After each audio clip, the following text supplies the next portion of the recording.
It's me, Dan Hershkowitz. Welcome to another installment of I Did Not Know That. Today we're in beautiful Costa Rica. Hopefully you can see the palm trees and the water and the breeze behind me. It is a beautiful day down here. Today's topic, personal property. What condition must the home be left in at close of escrow?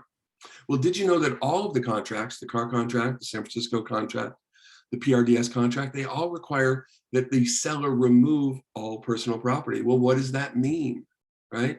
What condition must the seller leave the property in? Does the seller have to sweep and mop? Must the seller remove all the paint cans? Yes.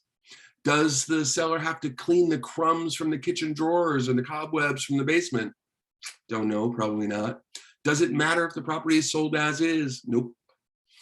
The answer can be found in the contract itself. So the contract includes, all of these contracts include a paragraph explaining the duties of the parties vis-a-vis the condition of the property at close of escrow. In San Francisco, it's paragraph 26. It says, quote, all debris and personal property must be removed and the property must be delivered in broom clean condition.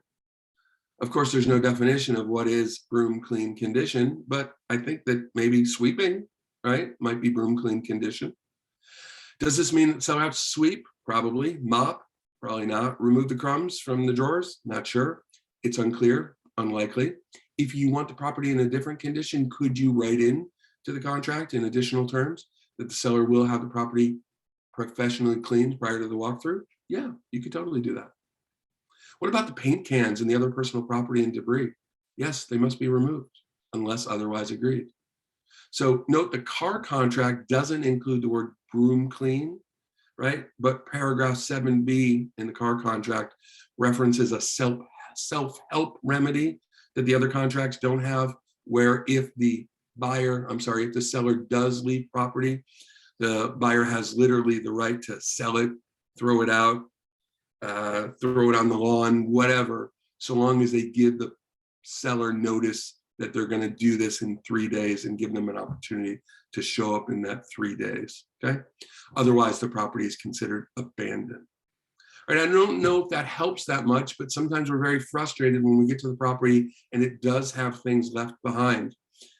Look to the contract because it says all personal property must be removed unless specifically identified as included in the contract, right? And in San Francisco, must be provided in broom clean condition. I hope that helped. And if you didn't know that, well, now you know that. Nice. Good one. Great question. Great topic. Okay. Working outside of your area of expertise. Okay.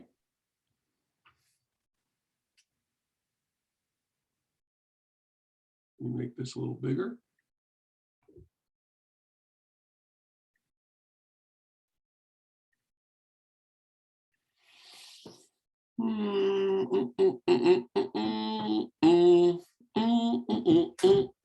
Okay, where are we going to be now? We were in Costa Rica, Hawaii, San Diego, somewhere in the Mediterranean. Elba. Ooh. The island of Elba. Amazing.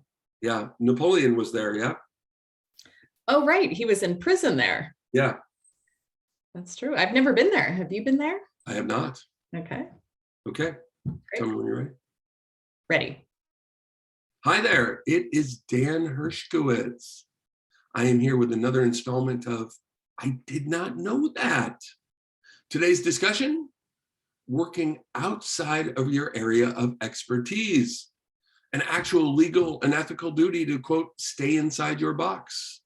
Today, we're coming from the beautiful island of Elba in the Mediterranean. You can probably see the beautiful sea behind me and the breeze and the trees. And just around the corner is where Napoleon was imprisoned in 18 something, I don't know. I'm gonna go with about 1810. Anyhow, what are we talking about today? Well, did you know that it's actually unlawful and unethical, says the DRE and the NAR Code of Ethics, to work outside of your area of expertise? DRE regulations and the Code of Ethics tell us that if you're practicing outside of your area of expertise, then you must either become familiar and educate yourself or partner with somebody who knows what they're doing. And so how do we get in trouble? Well, most often this causes adverse outcomes for our client. And what's most common? Well, mistakes in the fair market value of a property, right? So if you're working in a geography, a district that you don't know anything about, you've crossed the bridge, representing a buyer, representing a seller, trying to figure out how much to accept, how much to offer, right?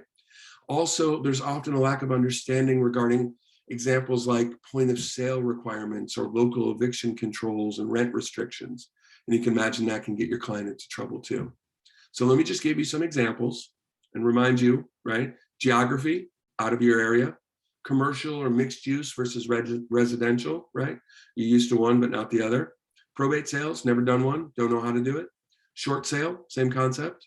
Vacant land, right? Maybe you've never sold vacant land. New construction can be completely different. Ranch, farm, winery, these are all examples of a new field where you really should either partner with somebody who is experienced or make sure that you've really educated yourself. And if you didn't know that, well, now you know that.